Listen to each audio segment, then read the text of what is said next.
네, 제가 전에 한번 그 어떤 물권 변동에 대한 공시 방법을 한번 설명을 했습니다. 이 부동산과 동산에 대해서만 설명을 했는데요. 한번 다 같이 한번 정리를 해보죠. 일단 등기는 기본적으로 우리나라는 현재 부동산에 대해서만 인정이 되고 있습니다. 토지와 토지 위에 있는 건물이 이제 등기가 되는 거죠. 그 다음에 우리가 동산은 통상적으로 점유와 인도로서 이제 우리가 공시를 하고요.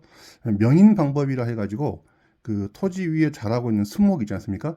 그 수목에 대해서 그걸 우리가 인목이라 그러는데 그 수목에 대해서 여기서부터 여기까지 있는 수목은 내 겁니다라고 나무 껍질 등을 벗겨서 이렇게 적어 놓는 경우가 있거든요.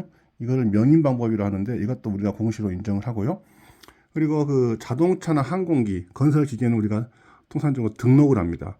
그다음에 채권 같은 경우는 이제 그 채무자가 채권자한테 이제 그 채권에 대해서 이제 이전을 하게 되면 그 양도 통지를 하는 그런 방법을 취하고 있습니다. 조금 이제 시간을 좀 갖자면 채권 같은 경우는 이제 채권이 제3채무자의 어떤 압류가 된 부분에 대해서는 좀 이슈가 있는데 통상적으로는 채권 변동에 대해서는 채무자가 채권자한테 직접 내용 증명이나 그런 걸로 이제 통지를 해줌으로써 채권자가 아는 방법이 있고 또는 이제 승낙을 해주는 경우도 있겠죠. 이렇게 해서 우리가 이제 공시 방법을 나누는데 죄송합니다. 통상적으로 우리가 공시라고 하는 거는 알리는 거 아니겠어요? 그러니까 알리는 방법을 우리가 이제 공시라고 합니다. 공시의 방법이라고 그렇게 얘기를 하는 거죠. 그래서 우리나라는 정리를 해보면은 부동산에 대해서는 등기로서 공시를 하고 동산은 점유나 인도로서 공시를 하고 명인 방법이라는 관습법상에서 인정되는 특수한 방법이 있고 선박, 항공기, 기계에 대해서는 등록이라고 해서 행정청에서 관할을 하는 겁니다.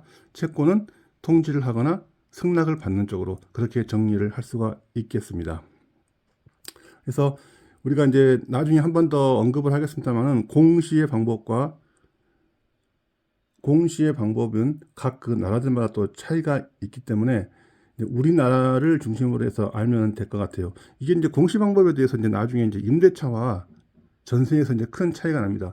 우리가 통상적으로 알고 있는 아파트를 전세로 산다고 할 때는 그건 사실 전세가 아니거든요. 그래서 이제 우리나라만 전 세계적으로 가지고 있는 그 제도인데 전세권적 임대차 그렇게 볼 수 있거든요. 왜냐하면 등기가 안 되기 때문입니다. 그 부분에 대해서는 나중에 한번 시간을 가지고서 한번 더 정리를 해보도록 하겠습니다. 일단 오늘은 우리 현행법상 인정되는 어떤 그 물권 변동의 공시 방법에 대해서 좀 자세하게 알아봤습니다. 이상입니다.